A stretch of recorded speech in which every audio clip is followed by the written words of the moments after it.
Today, we're going to completely deconstruct something I'm sure we've all daydreamed about at least once or twice. We're talking about the ultimate fantasy, having the powers of telepathy and mind control. I mean, we see it in comic books, movies, TV shows all the time, right? And it always looks so sleek, so powerful, and just incredibly advantageous. But as we unpack the source material today, you're going to see exactly why this dream is actually a masterclass in psychological destruction. So, picture this. You're standing in the middle of a crowded street. What if you could just flip a switch in your brain and instantly read minds and control the people around you? Think about it for a second. You would absolutely win every single argument. You'd pass every exam with zero studying. You could literally walk right up to a criminal and just command them to hand themselves over to the police.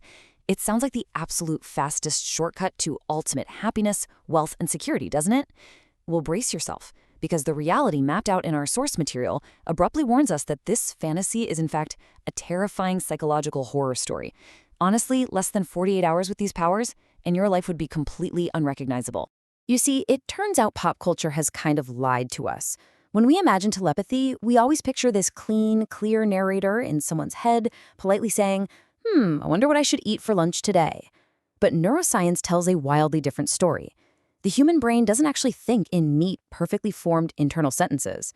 It processes this chaotic soup of visual flashes, biological signals, subconscious impulses, random songs getting stuck in your head, physical aches, and completely fragmented memories. And all of this is happening at lightning speed, simultaneously. To really put that chaos into perspective, just imagine trying to pick up the raw thoughts of an entire crowd.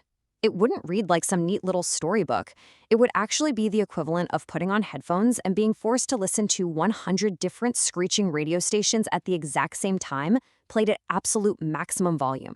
If your mind reading was active constantly, the sheer volume of that chaotic sensory information would cause an immediate, catastrophic nervous breakdown. We're talking instant, paralyzing sensory overload. And here is where the real horror of reading minds kicks in. Intrusive thoughts. Every single human being on Earth has these. They're those sudden, unwanted, sometimes weird or even violent thoughts that just pop into your head out of nowhere, only to be instantly discarded by your brain's filtering system. But you, as the telepath, you don't have their filters. You would intercept the dark, raw, unfiltered microjudgments of your loved ones. A fleeting thought of extreme annoyance, a bizarre mental glitch, and while their brain deletes it in half a second, you are stuck hearing it, and you can never, ever unhear it. Because you can't unhear all those micro-judgments, you immediately hit a wall, the complete death of trust. The second you can read minds, genuine relationships just evaporate. You would be totally consumed by paranoia. Imagine going on a date and constantly adjusting every single word you say in real time based on their secret preferences. Oh, they think that joke is bad? You pivot immediately. They want confidence? You puff your chest out. You become this ultimate tailor-made partner. But the absolute tragedy here is that they didn't fall in love with you. They fell in love with a customized avatar. You will forever be haunted by the knowledge that your relationship is just a manipulated illusion. Authentic love becomes utterly impossible. Which leads to a massive psychological problem. By constantly absorbing this endless river of other people's thoughts, you suffer what psychologists call ego dissolution. Think of it this way. Your skull is the container that keeps your identity separate from the rest of the world.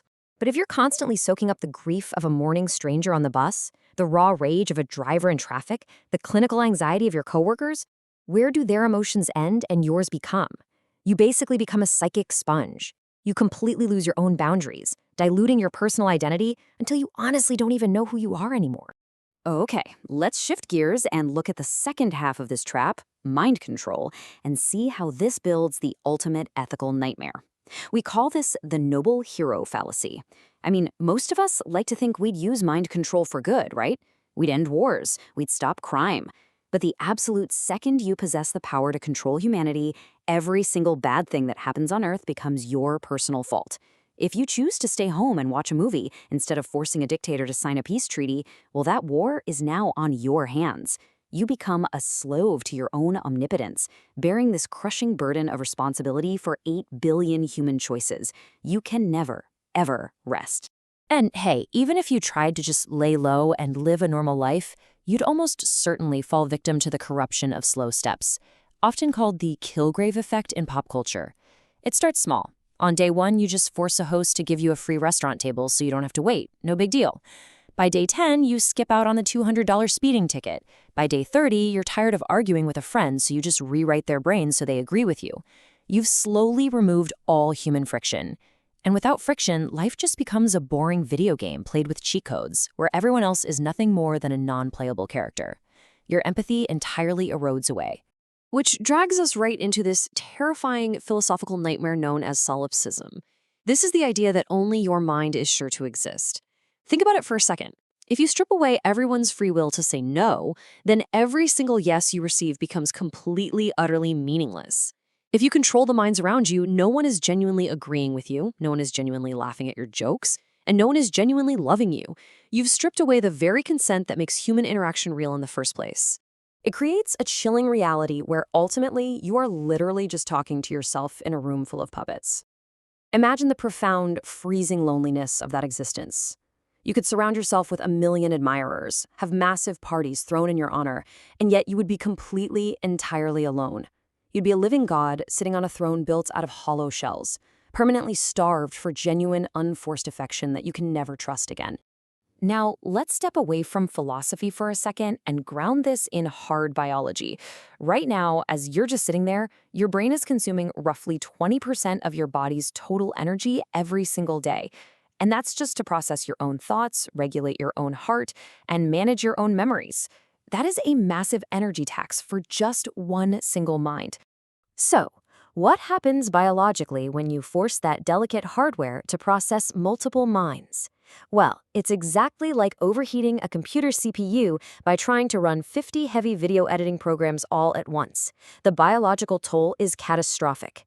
You would suffer chronic neurological exhaustion and severe blinding migraines. The constant, unending influx of other people's stress would cause a total hormonal collapse, permanently locking your body in a fight-or-flight cortisol spike. Ultimately, projecting your will onto others would cause massive synaptic burnout. You wouldn't be some glorious superhero in a cape. You'd most likely be huddled in a dark, soundproof room in total physical agony. Let's spin this thought experiment around for a second. What if it wasn't just you? What if every single person on Earth got this power tomorrow morning? Some sci-fi thinkers actually suggest this would create a beautiful utopia of total mental transparency, where nobody has secrets and humans live in perfect harmony. But let's look at what the source material projects would actually happen. Just look at how incredibly fast things unravel. By hour 1, global political collapse. Leaders instantly read rival leaders' minds. All intelligence and nuclear codes are instantly exposed. Hour 4, financial meltdown. Wall Street reads the insider thoughts of every CEO, making money and encrypted security completely worthless. Hour 12, total social breakdown. Every hidden resentment in every marriage and friendship is exposed, sparking literal violence in the streets. And by hour 24, the mind control war. A massive psychic arms race where people battle just to enslave each other's bodies. It proves one vital, unavoidable thing. Privacy is literally the glue holding civilization together. Removing it triggers the apocalypse in a single day. And even the best sci-fi writers actually know this. Pop culture loves to romanticize these powers on the surface, but the truly great stories always drop warnings that they are fundamentally toxic. In X-Men, Professor X has to use a massive machine, Cerebro, just to filter out the agonizing noise of humanity. In Stranger Things, Eleven suffers physical bleeding and severe exhaustion every time she pushes her mind. And in Star Wars, the Jedi actively avoid mind tricks because violating free will walks a very dangerous line toward dark side corruption. These stories are practically screaming at us that invading minds is inherently corrupting to the human soul. And honestly, that brings us to the coolest plot twist of this whole explainer. We don't actually need these cosmic curses. We don't need the fake superpowers of mind reading and mind control to get what we want out of life. Human evolution has already provided you with the exact tools you need. You have real superpowers, and they are already built into your very nature. Let's just look at what you already have at your disposal. You have empathy and emotional intelligence. You don't need to steal someone's thoughts.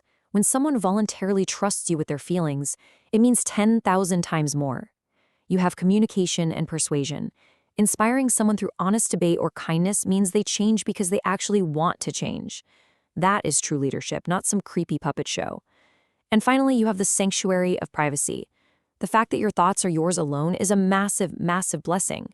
It's the safe space where you heal, where you grow, and where you figure yourself out without the whole world watching. We live in a world that is so obsessed with shortcuts, right? We want instant answers and perfect control. But the mystery of not knowing, the friction of actually earning someone's love and respect, That isn't a bug in the human code. That is literally the whole point of being human. So I want to leave you with this final provocative thought.